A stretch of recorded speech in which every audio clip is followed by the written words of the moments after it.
আরে থামো থামো, আরে দাঁড়াও, হন করে তখন থেকে তো হেঁটেই যাচ্ছি। এবার এবার একটু দাঁড়িয়ে জিরিয়ে নি। বেশ, তাহলে না হয় একটু থমকে থেমেই চলুন। আসলে ব্যাপারটা হচ্ছে কি, যত তাড়াতাড়ি যাবেন তত তাড়াতাড়ি খাবেন। খাবার সঙ্গে যাবার ব্যাপারটা তুমি কি করে জুড়ে দিচ্ছ বলো তো? না না না না, আমি তো কিছুই বুঝতে পারছি না। কেন মহারাজ, আপনি তো বলেছিলেন সেই এক রকমের খাবার খেয়ে খেয়ে আপনার নাকি মুখের স্বাদ নষ্ট হয়ে গেছে। হ্যাঁ হ্যাঁ বলেছি তো, কিন্তু ভুল কি কিছু বলেছি? মুখের স্বাদ ফেরানোর জন্যে যা যা করণীয় আমি তাই করব মহারাজ, আপনি কিচ্ছু ভাববেন না। না না না, মানে আমি বলছিলাম ওই গোপাল যদি থাকতো তাহলে না হয় ওই ভেবে ভেবে কিছু একটা। আমি থাকতে আবার গোপাল কেন মহারাজ? আপনি কি আমার ওপর একটু ভরসা করতে পারেন না? না না না না না, তা কেন? তোমায় ভরসা করি বলেই তো 7-5 না ভেবে বেরিয়ে পড়লাম। গোপাল যখন নেই তখন তো আমার কেরামতি দেখবে সবাই। ও, এবার মহারাজকে আচ্ছা করে তেলপাট করে আমি পেটও ভরবো আর ট্যাঁকও ভরবো। তবে সুপ করানোর জন্যে আগে আমি মিষ্টি মুখ করাবো। কিরে, শুনলি তো দাদু নেই বলে তলে তলে মন্ত্রীমশাই কেমন ফন্দি আঁকছেন। নাড়লে কি হবে, আমরাও তো ফাঁক তালে সব শুনে ফেলেছি, তাই আমরাও এবার আমাদের কাজ করব। ঠিক বলেছিস, সবার আগে গিয়ে দাদুকে খবরটা দেব, তারপর দেখবো দাদু কি করে। এই বলি, তোমার ব্যাপারটা কি বলতো? আদৌ কি তুমি রাজসভায় যাবে না নাকি? কয়েকদিন ধরে তুমি যা ভালো মন্দ রেঁধে খাওয়াচ্ছ, তারপরে আর কোথাও যেতে মন করে না কি? তাই ভাবছি কাল বাদ পরশু ওই নতুন বছরের প্রথম দিনেই রাজসভায় হাজিরা দেব। না হয় আমি ভালো রাঁধতেই পারি না, বলে ওরকম করে বলবে? বলছিলাম যে তোমার হাতের রান্না খেয়ে আচ্ছা আচ্ছা লোকের মুখে স্বাদ ফিরে আসবে।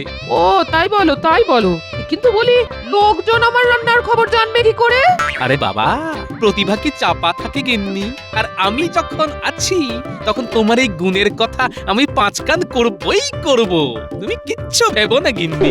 চল চল, ওই তো দাদু বসে আছে, দাদুকে গিয়ে খবরটা দি। কিরে, সকাল সকাল সব মুখ বেজার করে হাজির, ব্যাপার কি? যা হচ্ছে শুনলে তোমারও মুখ শুকিয়ে যাবে। হ্যাঁ তাই নাকি? তা ব্যাপারটা কি? মন্ত্রী মশাই মহারাজের মুখের স্বাদ ফেরানোর ব্যবস্থা করছেন। দুদিন যায়নি, এর মধ্যেই মন্ত্রীমশাই ব্যাপারটা বেশ জমিয়ে দিয়েছেন মনে হচ্ছে। নিজেকে খুব বুদ্ধিমান ভাবো তো, এবার বুঝবে মন্ত্রী মশাই তোমার মুখে চুটকালি মাখাবে। হ্যাঁ, টের পাবে, ঠিক সময় টের পাবে। সেটা তো আমি এখন থেকেই টের পাচ্ছি গিন্নি। তবে এটাও জেনে রাখো, তোমার হাতের যে কত গুণ এইবারও প্রমাণ হবে গিন্নি। তার আগে যাই, চল দেখি ওদিকে মন্ত্রী মশাই মহারাজকে কি কি খাওয়াচ্ছে। এই মাখাল সন্দেশটা যা খেতে না, মুখে একেবারে লেগে থাকবে। দাও আর খানিকটা সন্দেশ দিয়ে যাও দেখি। না না না না না, আর সন্দেশ নয়, সন্দেশ নয়, আমাকে বরং ওই ওই চমচমটা দেখাও একবার। এবার ওই চমচমটা একটু চেখে দেখি, মনে হচ্ছে ওটাও বেশ খেতে হবে। এইটা তো খারাপ বলনি। চমচমগুলো রসের মধ্যে কেমন হাউডু খাচ্ছে।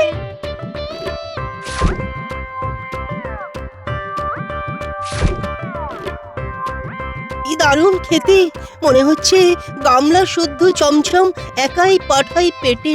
ও মহারাজ, দেখুন দেখুন, টপ করে মুখে ফেলতেই কেমন পট করে একেবারে মিলিয়ে যাচ্ছে। চমচমটা খেতে ভালো, কিন্তু ওই গোটা কত খেতেই মুখটা কেমন মেরে দিল যেন। না না না, আর মিষ্টি খাবো না, এবার একটু অন্য কিছু খেতে হবে। কিন্তু কিন্তু কি খাই কি খাই কি খাই? আমি এক্ষুনি একটা ব্যবস্থা করে দিচ্ছি। এই যে বাবু, শোনো,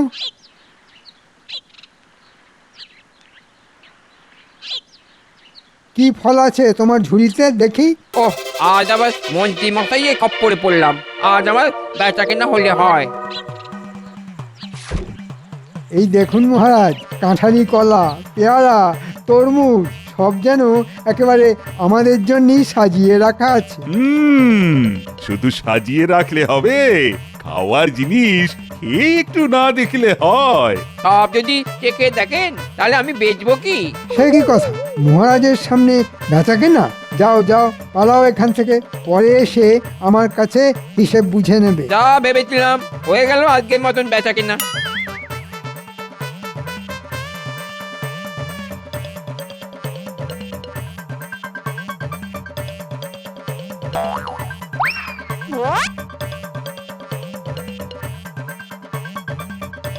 মা, ওইদিকে আবার ঠান্ডা মালাই নিয়ে যাচ্ছে। এবার একটু মালাই খেলে হতো না, কি বলো ভাই?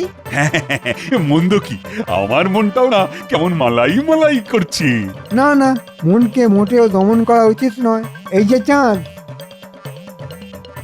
মহারাজকে না খাইয়ে ওরকম লুকিয়ে লুকিয়ে চলে গেলে হবে? দেখি দেখি, ঠান্ডা মালাই ভাঁড় কত দাও দেখি। ও এই গরমে ঠান্ডা খেতে যা লাগবে না। ও যতই লুকিয়ে লুকিয়ে যাই না কেন, এর নজর ঠিক পড়বেই। আজ যে আবার কপালে কি আছে?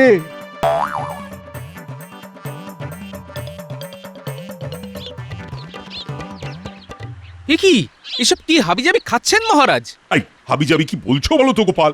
আমার মুখের স্বাদ ফেরানোর জন্যই তো মন্ত্রী এই সব। আমার গিন্নির হাতের রকমারি রান্না যদি খেতেন তবে বুঝতেন। শুধু ঠেকুর তুলতেন না, সঙ্গে আঙুলটাও চেটে যেতেন। বলো কি গোপাল, হ্যাঁ?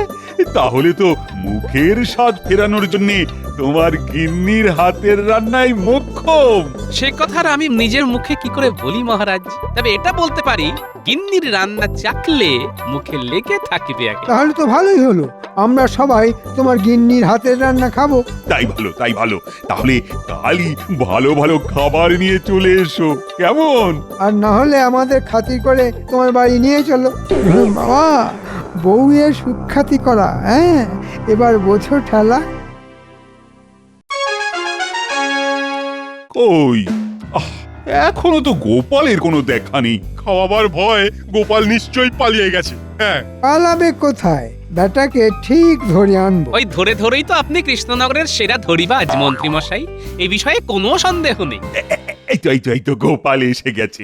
হ্যাঁ হ্যাঁ, এবার তাহলে আসল কাজটা সেরে ফেলুন মহারাজ। তাহলে বলো গোপাল, তুমি কবে কিভাবে খাওয়াতে চাও? মহারাজ, অনেক ভেবে দেখলাম, আমাকে যদি 1 বছর পরে হ্যাঁ, বলো কি 1 বছর পরে খাওয়াবে? বলতে দিন, আমাকে বলতে দিন মহারাজ। এই আজ ধার কাল বাকি আমার পছন্দ নয়। চাক বাবা, বাঁচলাম। পছন্দ নয়টা তো নয় বুঝলাম, কিন্তু পছন্দটা কি? তবে আপনি যদি ভাবেন টাটকা না খেয়ে বাসি খাবেন। তার মানে বাসি? হ্যাঁ, খেতে চেয়েছি বলে বাসি খেয়ে মরতে হবে? আর বাবা, একটা কিছু উপায় তো বলবে, নাকি এভাবেই আমাদের ঘোরাবে? হ্যাঁ, বলো বলো বলো, কি উপায়? তাহলে আর কি, আসুন বসুন, কি খাবেন বলে? গরম গরম। বেশ বেশ, তবে তাই হবে। কিন্তু আমি তো এখনো শেষ করিনি মহারাজ। হ্যাঁ, তার মানে এটাও নয়? একদম ঠিক মহারাজ, খাবেনই যখন তখন একটু ধীরে সুস্থে খেলেই তো ভালো। গোপাল, ও গোপাল, আমারও খুব জানতে ইচ্ছে করছে। না মানে তুমি ঠিক খাওয়াবে তো?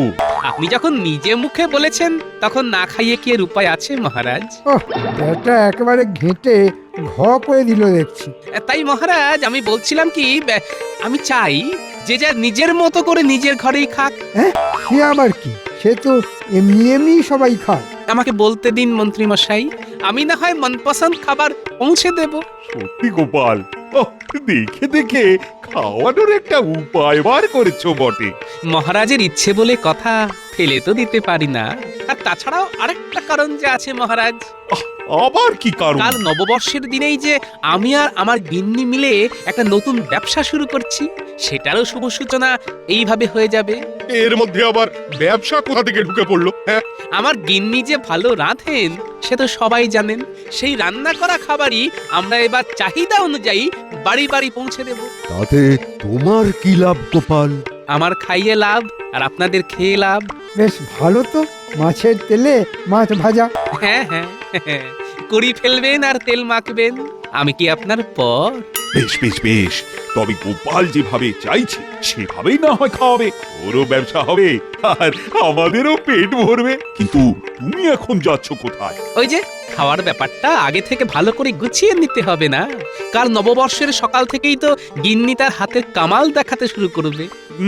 তাহলে ওই কথাই থাকলো, রান্না করবে তোমার গিন্নি আর চেটে পুটে খাবো আমরা। তবে নববর্ষের দিনে আর আলাদা আলাদা নয়, একেবারে এই রাজবাড়িতেই পাক পেড়ে বসবো সবাই। হ্যাঁ হ্যাঁ হ্যাঁ। তারপরে ভালো লাগলে যে যার সে তার। গোপালের বাড়ি থেকে খাবার আনার ভারটা আমার উপর ছেড়ে দিন মহারাজ, সেটুকু না হয় আমি দেখে নেব, আর উঁচির কাজ করতে হলে তখনই সেরে নেব। কিন্তু অতি ভক্তি যে চোরের লক্ষণ মন্ত্রী মশাই। তুমি আবার কি বিড়বিড় করছো? না মানে বাবা, তবে আর কি, এদিকের ব্যবস্থা তো সব হয়েই গেল, যাই ওদিকটা সামলাই।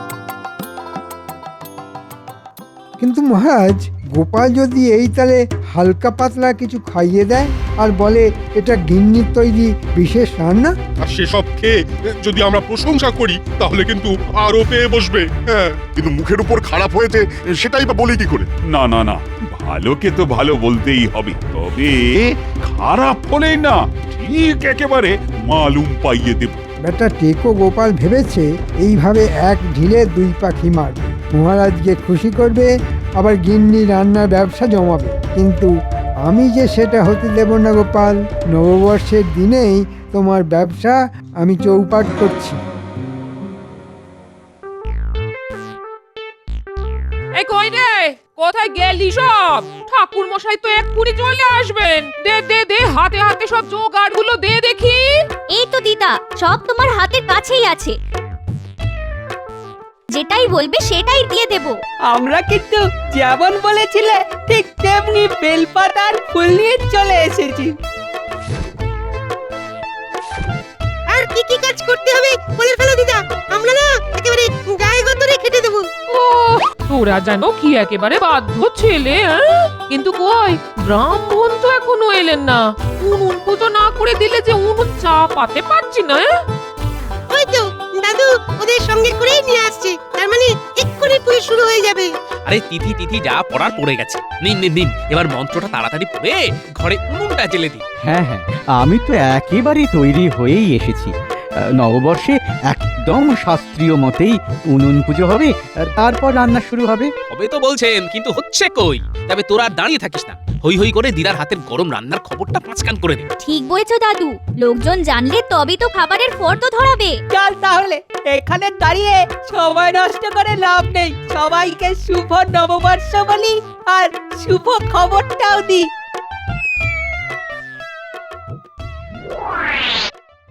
ব্যাপার কি বলতো, মন্ত্রী মশাই এমন জরুরি তলব করলো কেন? কেন আবার বুঝতে পারছিস না? মনে হচ্ছে হাতে কাজ আসছে। আমার তো আবার কদিন ধরে ডান হাতটা খুব চুলকচ্ছে। হ্যাঁ রে, এই খাওয়া দাওয়ার ব্যাপার নয় তো? বলিস কি? হ্যাঁ, তাহলে তো হাতেও আসবে আবার পাতেও আসবে মনে হচ্ছে। ওই তো মন্ত্রী মশাই দাঁড়িয়ে আছে। চল চল, হাঁড়ির খবরটা নিয়ে নি চল। শুভ নববর্ষ মন্ত্রী মশাই। ওহ, এসেছিস তোরা? এতক্ষণে তাহলে সময় হলো তোদের? এদিকে দাঁড়িয়ে থেকে থেকে যে আমার হাড়ে দুব্ব ঘাস গজিয়ে গেল সেটা বোধহয় বুঝতে পারিস না। এইবার যখন আমরা এসে পড়েছি তখন আর চিন্তা নেই, ঘাস আমরা তুলেই ছাড়বো। সেটা তো করবই, আর কি করতে হবে সেটাও বলুন। বাজে কথা ছেড়ে কাজের কথা শোন, তবে কথাটা পাঁচ কান করা যাবে না। আয় এদিকে শোন। চিন্তা করবেন না মন্ত্রী মশাই, কাজ হয়ে যাবে। বেশ বেশ, তবে আর দেরি করিস না, যেমন বললাম তেমন করে ফেল। আর কোনো চিন্তা নেই, ওরা যখন দায়িত্ব নিয়েছে তখন আমার কাজ হয়ে যাবে। এই তালে এবার এমন কিছু হবে যাতে গোপাল ফেঁসে যাবে।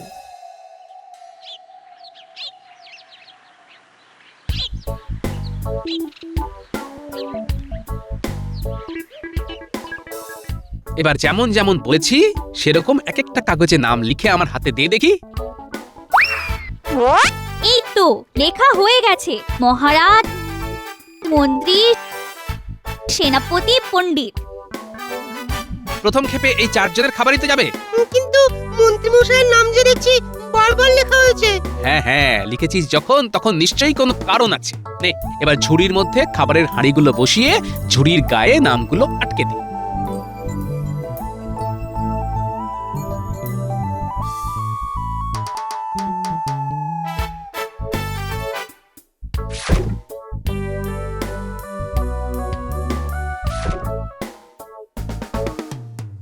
মন্ত্রী মশাইয়ের নাম 4টে ঝুড়ির গায়ে, আর মহারাজের নামে 2টা ঝুড়ি, সেনাপতির নামে 1টা, আর পণ্ডিতের নামে 1টা। কেন কেন কেন এমনটা কেন হলো দাদু?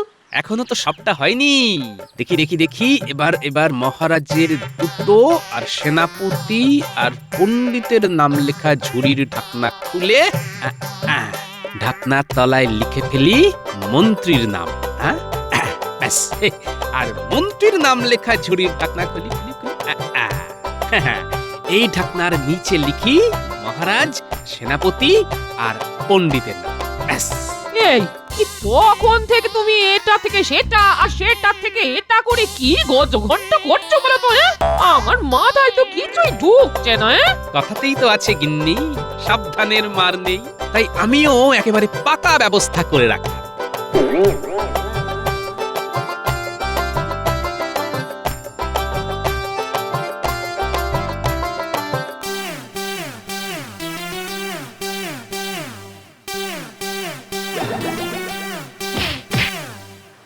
কই গো, তোমাদের রান্না হলো? আমরা যে সবার জন্য ওই খাবার নিতে চলে এলাম গো। এই তো একেবারে সব সাজিয়ে গুছিয়ে রেখেছি, তোমরা নাও আর গাড়িতে তোলো। বাকি খাবার না হয় আমি আরেকটা গাড়িতে করে নিয়ে যাচ্ছি।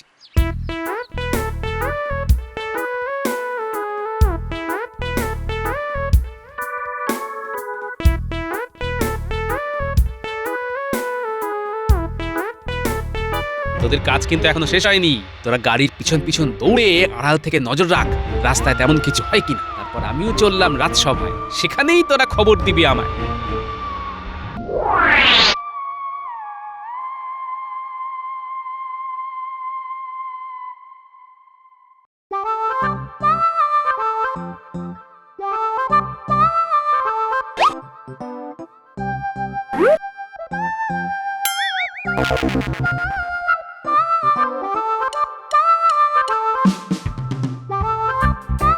আহ আহ নববর্ষের দিনে মনটা একেবারে ভরে গেল।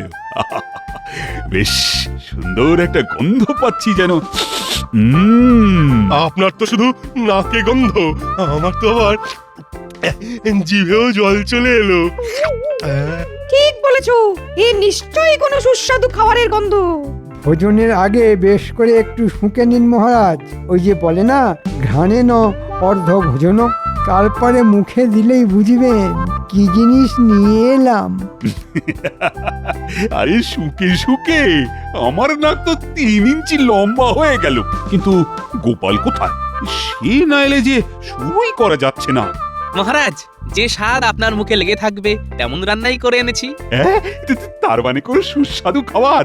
দাও দাও দাও দাও, দেখি একটু চেখে দেখি।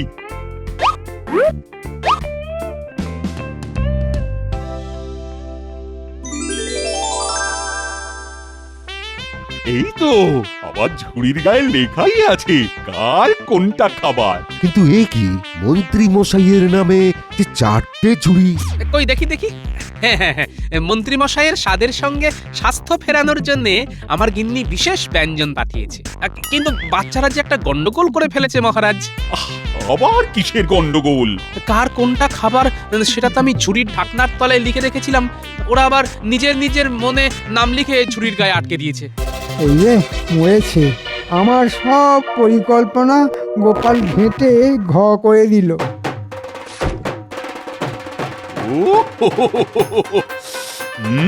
চমৎকার চমৎকার, একেবারে জম্পেশ হয়েছে। ওটা কালিয়া চাষাও রেঁধেছ না? মনে হচ্ছে চেটে একেবারে আঙুল কটাও সাফ করে দিই। হ্যাঁ, অত্যন্ত উন্নত মানের ব্যঞ্জন, কি সুস্বাদু। কিন্তু তুমি কিছু মুখে দিচ্ছ না কেন মন্ত্রী?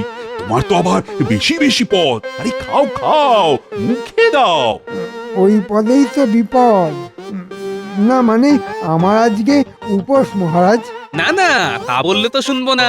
খেতে যে আপনাকে হবেই। নববর্ষের দিনে না খেয়ে কাটাবে, তাই আবার হয় নাকি? খাও খাও, এক্ষুনি খাও বলছি। বেশ, তবে খাচ্ছি।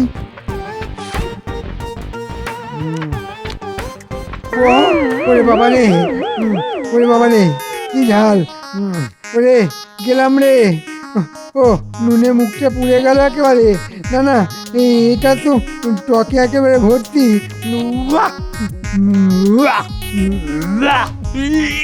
কি গোপাল, এমন কেন হলো? সেটা তো আমার থেকে মন্ত্রীমশাই ভালো বলতে পারবেন মহারাজ। আসলে আমি যেমনটা আন্দাজ করেছিলাম, মন্ত্রীমশাই ঠিক তেমনটাই করিয়েছেন যে নিজের নাম লেখা ঝুড়ি ছাড়া বাকি সব ঝুড়ি খুলে খাবারের মধ্যে নুন ঝাল টক মেশাতে বলেছেন।